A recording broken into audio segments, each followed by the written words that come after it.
بسم الله الرحمن الرحیم. نن زموږ د طریقة العصریه سبق نمبر 204 دی او الدرس الثاني والخمسون 52 نمبر درس دی. په نن درس کې به موږ سبق وایو النزهة فی البستان، د باغ سیل یا د باغ چکر یا د باغ سیر. نو په دې کې موږ لا اول یو څو جملې راکړي دي، د هغې ترجمه به کوو، بیا به ښکته سوالونه راکړي، د هغې جوابونه به ورله ورکوو. په دې نه معلومه شوه چې په دې درس کې به نن موږ د جمع متکلم د فعل مضارع جمع متکلم صیغې مشق کوو، یعنې د هغې به پکې زیاته مشق کیږي، او د جمع مذکر حاضر صیغې د فعل مضارع جمع مذکر حاضر صیغې مشق به پکې کیږي، یعنې هغه به پکې زیات دهراویږي. نو دلته کې وایي هذا معنی ده دا بستان باغ ته وایي، محمود ته وایي هذا بستان محمود، دا د محمود باغ دی. هذا بستان محمود، دا د محمود باغ دی. ندخل فی البستان، دا ندخل فعل مضارع تثنیه و جمع متکلم صیغه ده. ندخل معنی ده مونږ داخلیږو، فی البستان باغ کې مونږ باغ کې داخلیږو. نمشي د فعل مضارع جمع تثنیه و جمع متکلم صیغه ده، نو دلته جمع متکلم مراد دی. نمشي معنی ده مونږ زو تحت الاشجار، تحت معنی ده ښکته، اشجار د شجر جمع ده، شجر یوې بوټي ته وایي او اشجار زیاتو بوټو ته وایي. نو نمشي تحت الاشجار، مونږ د بوټو لاندې ځو، مونږ د بوټو لاندې روان یو، ګرځو. وبین الازهار، او د ګلونو منځ کې، ازهار د زهرتون جمع ده، زهرتون چې دی ګل ته وایي، ګل ته، او ازهار معنی ده ګلونه. بین الازهار د ګلونو منځ کې، مونږ د بوټو لاندې او د ګلونو منځ کې ځو، ګرځو. مونږ د بوټو لاندې او د ګلونو منځ کې ګرځو. ناکل الاسمار، ناکل فعل مضارع تثنیه و جمع متکلم صیغه. ناکل معنی ده مونږ خورو، الاسمار د ثمرتون جمع ده، د ثمر جمع ده، یعنی میوې، زیاتې میوې. نو ناکل الاسمار، مونږ میوې خورو. ونشم شم یشم معنی ده بویول، او نشم د متکلم صیغه ده فعل مضارع. نشم معنی ده مونږ بویو. الازهار ګلونه، ازهار د زهرتون جمع ده، الازهار ګلونه، مونږ ګلونه بویو. الاسمار او میوې، حلوتن خوږې دي، لذیذتن او ذایقه‌دار دي، ذایقه یې ډېره ښکلې ده او خوږې دي. والازهار او ګلونه، جمیلتن ښکلې دي. ورائحتها او د دې ګلونو خوشبو، طیبتن ښکلې ده، ښه ده. نلعب فعل مضارع د متکلم صیغه ده. نلعب معنی ده مونږ لوبې کوو. علی الحشیش، حشیش گیا ته وایي، علی الحشیش گیا کې، الاخضر شنه، یعنی مونږ شنې گیا په شنو گیا لوبې کوو، شنو گیا باندې منډې وهو، لوبې پکې کوو. نو دا خو موږ صدا شو. اوس وایي ونجلسو او مونږ کینو، متکلم صیغه ده. علی المقاعد، مقاعد معنی د ناستې ځایونه، باغ کې چې ځای په ځای باندې کوم هغه د ناستې لپاره ځایونه جوړ شوي دي، ښکلې کرسۍ جوړې شوي دي، یا داسې نور ځایونه جوړ شوي، هغې ځایونو ته مقاعد وایي، د ناستې ځایونه. ونجلسو او مونږ کینو علی المقاعد، د ناستې په ځایونو کې، د ناستې په ځایونو باندې. ونتکلم او مونږ خبرې کوو، ونتکلم او مونږ یو بل سره خبرې کوو.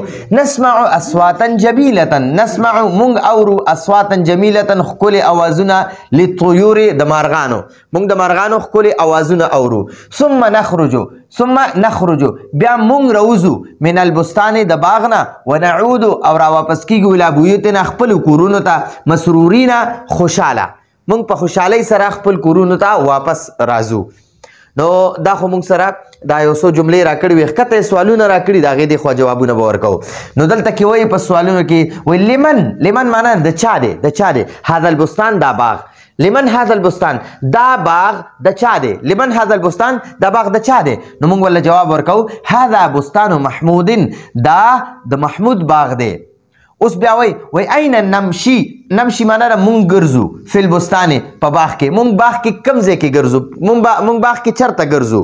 نو بیا ورله مونږ جواب ورکوو تمشون، تاسو ګرځئ، تحت الاشجار، تحت الاشجار د بوټو لاندې تاسو د بوټو لاندې ګرځئ هلته کې تپوس کوي وای اين نمشي فی البستان مونږ په باغ کې کوم ځای ګرځو نو مونږ ولله جواب ورکو تمشون تحت الاشجار تاسو په باغ کې ګلونو لاندې ګرځئ بیا رانه تپوس کوي وای وماذا ناکلو او مونږ څه خورو او مونږ څه خورو نو جواب ورله مونږ ورکو تاکلون تاسو خورئ الاسمار میوې ګورئ اوس دا تمشونه دا د جمع مذکر حاضر صيغه ده د فعل مضارع جمع مذکر حاضر صيغه ده د جمع لپاره استعمالېږي تاکلون دا د جمع صيغه ده ناکلو دا د فعل مضارع د متکلم صيغه ده د جمع متکلم صيغه ده وماذا نشم نشم دا مضارع متکلم صيغه ده مونږ څه بویو نو مونږ جواب ورکو تشمون الازهار تشمون تاسو بویوي جمع متکلم دا جمع مذکر حاضر صيغه ده جمع مذکر حاضر فعل مضارع تشمون الازهار تاسو ګلونه بویوي بیا اوس وکيف طعم الاثمار كيف طعم الاسمار طعم معنا د ذائقه الاسمار د میوو ذائقه څنګه ده د میوو ذائقه څنګه ده نو موږ جواب ورکو طعم الاسمار حلوه د میوو ذائقه خوږه ده د میوو خوند خوږ دی خوږ وكيف رائحة الازهار وكيف او څنګه ده رائحة الازهار د ګلونو خوشبو رائحه خوشبو ته وایي وكيف رائحة الازهار د ګلونو خوشبو څنګه ده نو موږ جواب وکړ رائحتها د هغې خوشبو طیبه ښایسته ده ښه ده ښکلې ده اوس وایي اين نلعبو مونږ چرته لوبې کوو فی البستان په باغ کې مونږ په باغ کې کم ځای لوبې کوو نو مونږ ولله جواب ورکو تلعبون تاسو لوبې کوئ علی الحشیش ګیا باندې تاسو په باغ کې په ګیا لوبې کوئ یعنی ګیا د پاسه منډې وښۍ لوبې کوئ بیا وایي اين نجلسو او مونږ چرته کینو نو مونږ ولله جواب ورکو تجلسون علی المقاعد تجلسون تاسو کینئ علی المقاعد د ناستې په ځایونو باندې وایي وماذا نسمع او مونږ څه اورو نسمع مونږ اورو وماذا نسمع او مونږ څه اورو نو مونږ ورله جواب وکړو تسمعون تاسو اورئ اصوات الطيور د مارغانو اوازونه اوس بیا وایي الى اين نعود مونږ چرته را واپس کیږو مونږ چرته واپس ځو نو جواب ولا مونږ ورکو تعودون تاسو واپس کیږئ الى بيوتکم خپل کورونو ته تاسو خپل کورونو ته واپس ځئ اوس وایي هل نعود محزونین هل نعود آیا مونږ را واپس کیږو محزونین غمزده